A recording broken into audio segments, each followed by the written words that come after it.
కానీ టాప్‌లో పెట్టిన వాళ్ళు ఎక్కువ రోజులు ఉండరు. బయటికి వెళ్ళిపోతారని అన్నారు.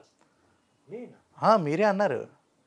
మీరు నాగార్జున గారితో అదే వచ్చిన తర్వాత వీళ్ళెళ్తారని అనలే. కానీ టాప్‌లో ఉన్న వాళ్ళు ఎక్కువ బయటకొచ్చేసే ఛాన్స్ ఉంది అని చెప్పారు. నేనా? యాహ్! శివాజీ గారి ఇంటర్వ్యూలో ఏం చెప్పారు?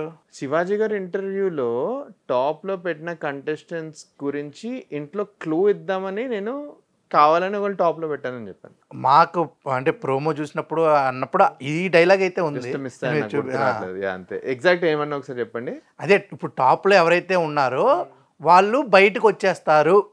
అంటే ఉండరు. హౌస్‌లో ఎక్కువ రోజులు ఉండలేరు నాకు అసలు కాంటెక్స్ట్ టు బి ఆనెస్ట్ గుర్తొస్తే నేనే ఏమంటారు రియలైజ్ అవుతాను. మీకు కూడా తెలుస్తుంది.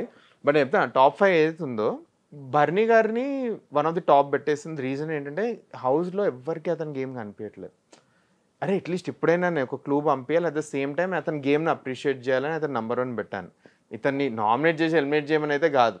అని అట్లాంటి కంటెస్టెంట్ కాదు. ఈజ్ ఎక్స్ట్రీమ్లీ అంటే గుడ్. మీరు ఏ ఉద్దేశంతో అన్నారంటే మీరు ఒక టాప్‌లోనే ఊహించుకున్నారు అందరూ. ఓకే. కానీ ఇక్కడ మనం అనుకున్నట్టు జరగదు. అట్లా అలా బయటకు వచ్చేస్తారు అన్నారు. మీరు వాళ్ళని బయటకు సో ఒకవేళ వర్డ్స్ అట్లా అయ్యి ఉంటే మేబీ అదే నేను అట్లీస్ట్ వద్దనుకున్నా కూడా 6th వీక్ అయితే అనుకున్నానండి.